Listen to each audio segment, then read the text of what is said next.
porque las autoridades ecuatorianas buscan replicar la megacárcel de El Salvador. Hay una delegación que está de visita en la prisión de Bukele para estudiar su estructura y cómo funciona. Vamos a ver. Ecuador pretende seguir los pasos de El Salvador. Las máximas autoridades de seguridad del país sudamericano visitaron la megaprisión de máxima seguridad construida por el gobierno de Nayib Bukele con la intención de replicarla. Considerado el penal más grande de Latinoamérica, el llamado Centro de Confinamiento del Terrorismo alberga unos 15.000 presuntos pandilleros salvadoreños y desde marzo pasado a unos 250 venezolanos que Estados Unidos deportó y acusó de criminales sin presentar pruebas. Hoy estamos los países democráticos, estamos en la lucha contra estos delitos transnacionales, que son los que usted menciona, narcotráfico, terrorismo, y estamos, unirnos en esta lucha es fundamental, es importante, y como se lo decía anteriormente, ver estos modelos que ustedes tienen aquí, que son modelos a seguir para muchos de los países, incluidos el Ecuador, es fundamental para que podamos trabajar en conjunto. La ofensiva lanzada hace 3 años por Bukele contra las pandillas Mara Salvatrucha y Barrio 18 está basada en un régimen de excepción que permite arrestos sin orden judicial y que es fuertemente criticado por organismos de derechos humanos. Bajo este mecanismo han sido detenidos al menos 86.000 presuntos pandilleros y colaboradores, aunque según reconoció el presidente, unos 8.000 han sido liberados por ser inocentes. Lo que estamos viendo también es el poder implementar los cambios legislativos necesarios que impulsó El Salvador y que son tan necesarios en el Ecuador para poder tener resultados similares. Los enviados del recién reelecto presidente de Ecuador, Daniel Noboa, también conversaron con sus pares salvadoreños sobre la articulación de las Fuerzas Armadas en operaciones de seguridad interna.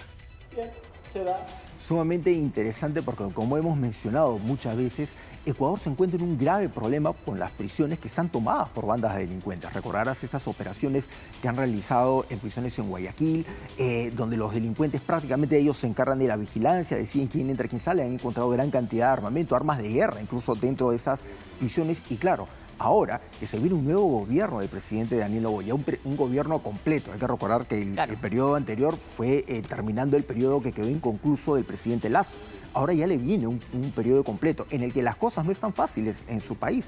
Hay un gran avance de la delincuencia, hay una guerra entre las bandas por tomar el control de los puertos, tienes bandas de delincuentes que tienen el control de las prisiones y no es descabellado pensar que están viendo cómo replicar el tema del SECOT, de esa mega prisión de Bukele que incluso se está dando el lujo de alquilarla, ¿no? Y decir, bueno, acá tenemos espacio para más delincuentes, así que si tienen delincuentes que no pueden controlar, mándenlos acá y por una módica suma podemos tenerlos aquí guardados prácticamente, ¿no? ¿Qué es lo que ha hecho con Estados Unidos? Es lo que ha hecho con Estados Unidos. Por otro lado, en nuestro país, por ejemplo, empiezan a haber estas voces que quizá van a privatizar parte de la cárcel, entendiendo que los estados muchas veces no se dan abasto y que el régimen penitenciario en América Latina probablemente tiene que cambiar.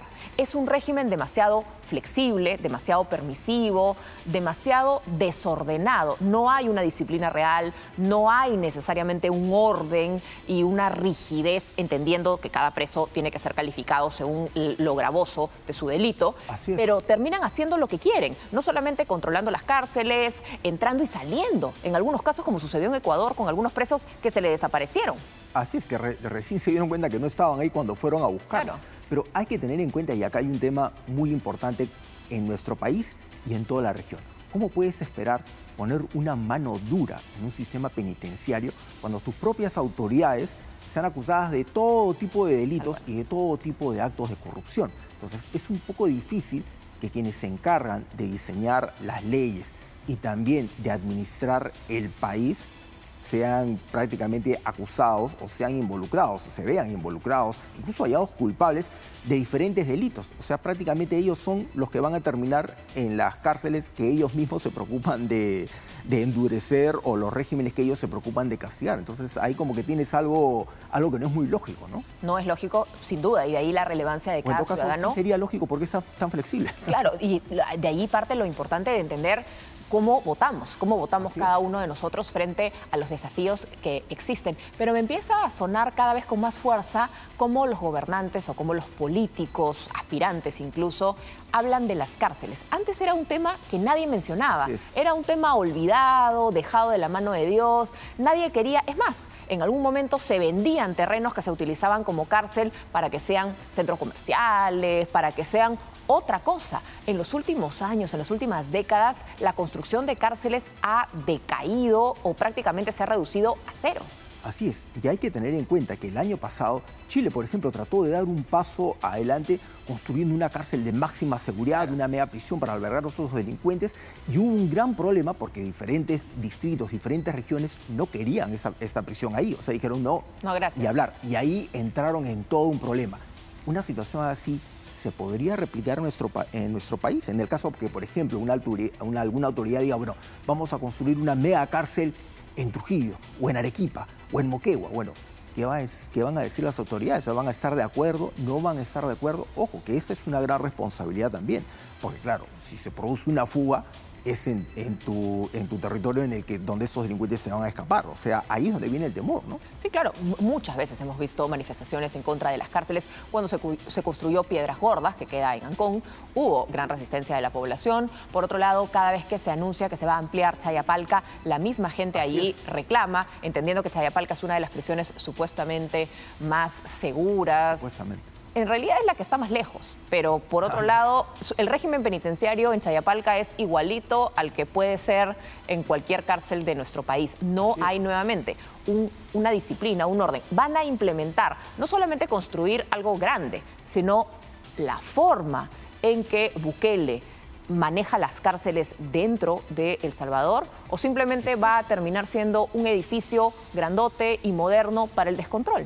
Así es, y hay que tener un aspecto también importante, recordar esos dos penales enormes en San Juan de Lurigancho, y en su momento mucha gente decía, pero ¿cómo han puesto un penal donde vive tanta gente? Hay que tener en cuenta que cuando lo construyeron no vivía gente ahí, la gente vino después, y lógicamente las autoridades permitieron que vengan todas estas personas después. Si acá se contempla construir una mega cárcel en cualquier lugar del país, se tendría que asegurar que toda la zona sea intangible, o sea, que no se pueda permitir que alguien vaya y se ponga a vivir ahí. Vamos a ver qué sucede, sin duda. Interesante el planteamiento, mientras aquí en el Perú todavía no hay mayor detalle.